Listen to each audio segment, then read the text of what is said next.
childhood was very happy. Mother and Dad they taught us how to work, and we all had certain things that we had to do. And when a new baby came into the family, they were kind of spoiled, because we all loved them so much, and of course all of them were girls except this one little boy.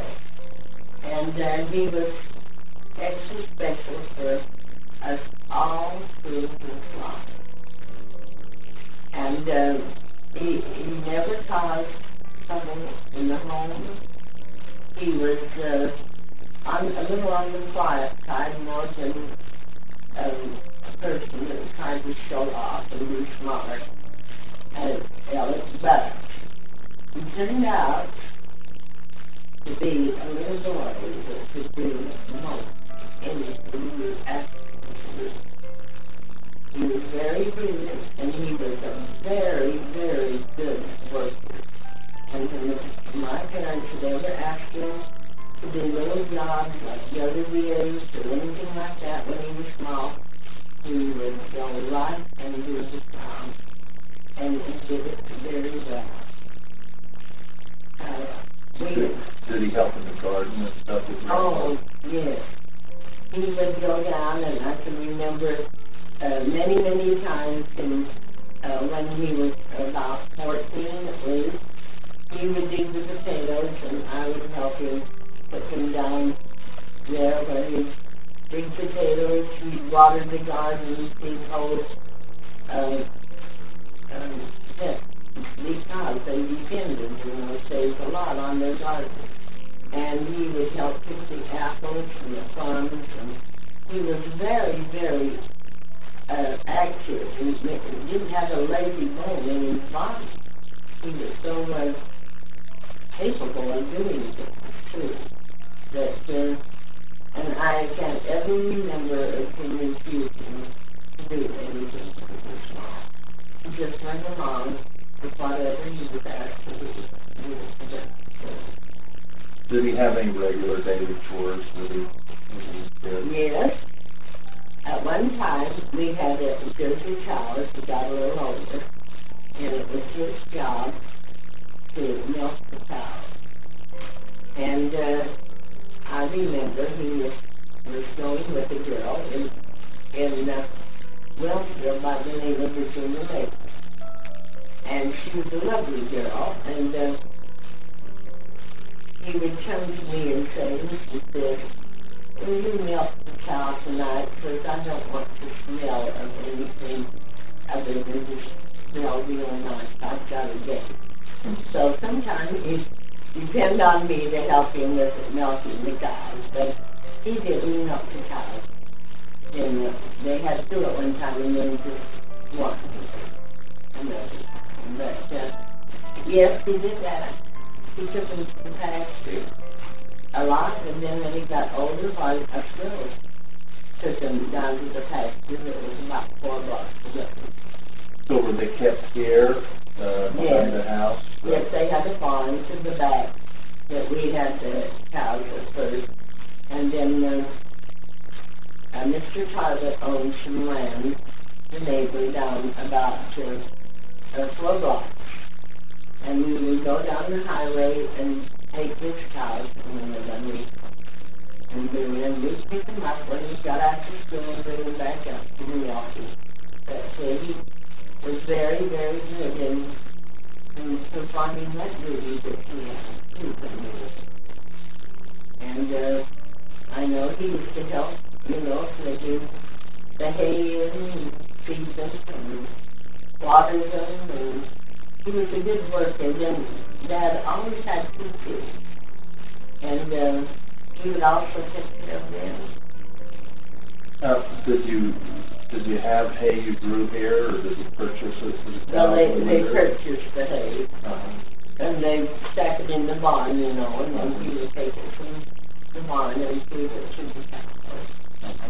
And so you had the cows and the pigs and chickens. Any other livestock? No, we had those all the time. At one time, Dad got a couple of little lambs for us. And, they used to some man got these 2 lambs that the mother died, and so we feed them on the bottle, they needed out, and feed them till they grew up, and then they played them. We went around and chased them. We had a lot of fun with the 2 lambs, but we just had those for 2 years. But we always had pigs and chickens and this cow. So would you slaughter the pigs every fall? Is that okay.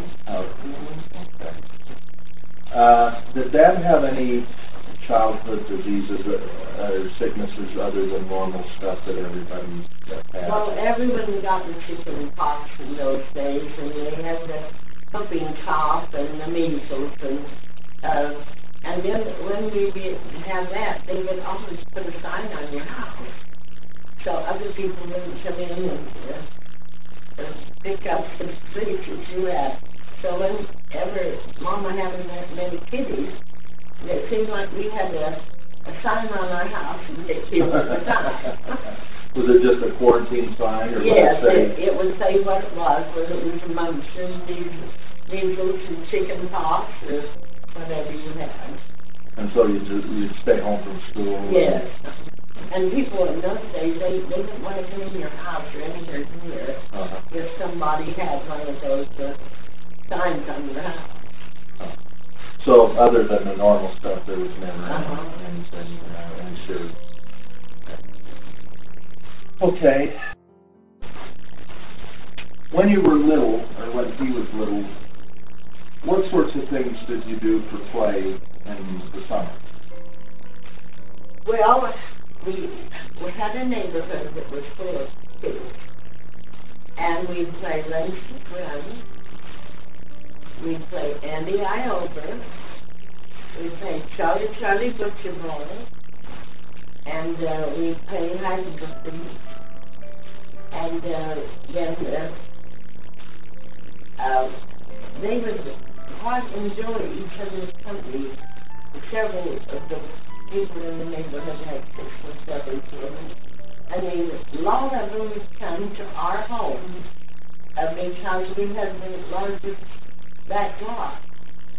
And they'd all were very active and got along very, very well.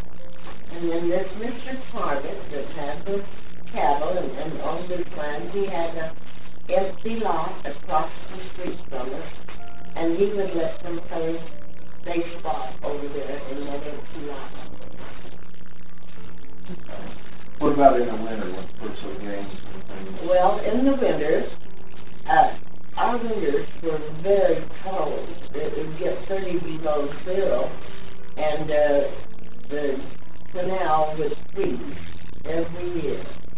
And at that time, Melvin J. Ballard, that was an apostle at one time, just lived a block from us, and they would all come down, Melvin and all the boys in the neighborhood, and they would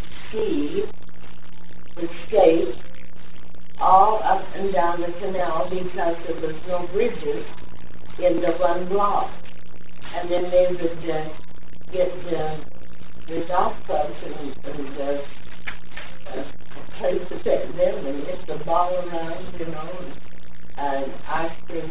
That was a lot of their activities. And then there was one gentleman in the lodge that had a couple of horses and a large sleigh. And on certain neutral nights or special nights, he would take all of them and give them sleigh rides, and they'd go down by the depot, and it was quite a large place that they could work with sleighs